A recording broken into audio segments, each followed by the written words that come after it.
Selamat datang untuk terakhir kalinya, saya akan menyajikan paparan terakhir untuk tugas studio perancangan 7 mengenai hunian holistik. Baik, kita akan mulai dengan block plan untuk refresher. Lokasinya ada di KS Tubun, di depan gereja Kristus Salvator, dengan tetangga bangunan 4 lantai di sebelah selatan dan bangunan 4 lantai markas Brimob di sebelah timur. Proses perancangan selama 1 semester ini menghasilkan bangunan dengan 4 lapis dan 1 lapis basement. Dengan lapisan pertama menitikberatkan fokus di ruang publik, yang kedua untuk kegiatan-kegiatan sosialisasi publik, lantai ketiga mendapatkan fokus pada hunian baik untuk seminari, pastoral, dan lantai keempat serupa, namun di antara lantai ada pembedaan gender untuk kebutuhan praktis seperti toilet dan lain-lain. Lantai 5 yaitu dak atap diputuskan untuk area service. Kita akan membahas per lantai dan dimulai dengan lantai 1 yaitu area yang menjalankan fungsi utama paroki. Diakses dengan mudah oleh publik dan dengan jam rentang operasional 16 jam dari jam 6 sampai jam 10, bersifat umumnya dengan ventilasi udara terbuka. Dilanjutkan dengan ilustrasi keruangan suasana di lantai 1, yaitu sekarang ada di teras paroki. Kita ke area belakang, terdapat kantin untuk kegiatan umum, juga ada pastoran di area yang paling belakang. Kita maju ke sumur tangga yang mengarah ke lantai-lantai atasnya. Sebelum itu kita lihat dulu ke semi basement, terdapat parkiran motor, diputuskan karena banyak pengguna yang menggunakan motor dalam keseharian, lalu tadi parkiran mobil.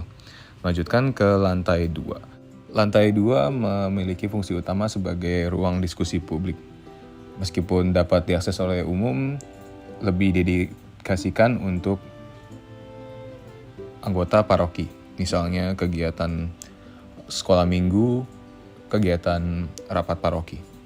Lanjutkan kita ke properti keruangan di dalam. Masih terdapat kantin atas untuk orang-orang yang menunggu kegiatan sekolah minggu, misalnya para orang tua.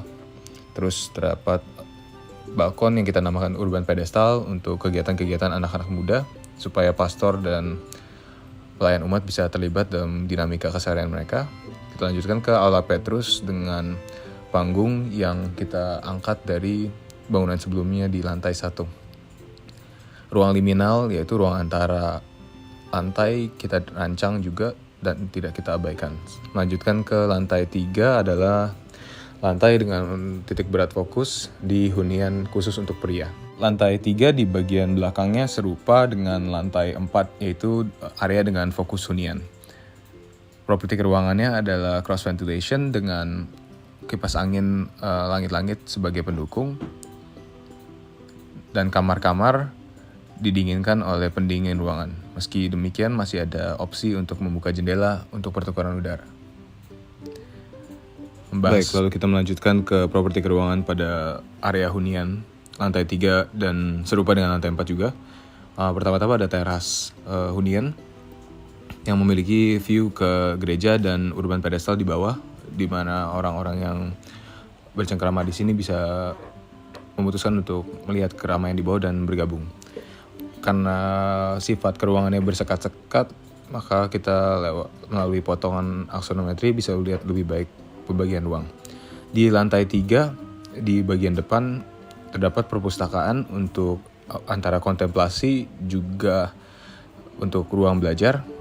Melanjutkan ke lapisan terakhir, yaitu hunian khusus wanita di lantai 4 dengan area split level belakang yang serupa dengan lantai 3 bawahnya. Perbedaannya hanya berada di bagian depan lantai, yaitu terdapat area pantry dan gym di daerah teras atap untuk kegiatan olahraga. Diputuskan diperlukan karena buruknya properti kenyamanan lingkungan pada area KS Tubun, agar olahraga dapat dilakukan di dalam tapak. Kemudian teras dapat dilakukan untuk bercengkrama. Lalu pada bagian terakhir kita akan melihat masa bangunan secara keseluruhan dengan dak atap sebagai lapisan paling atas.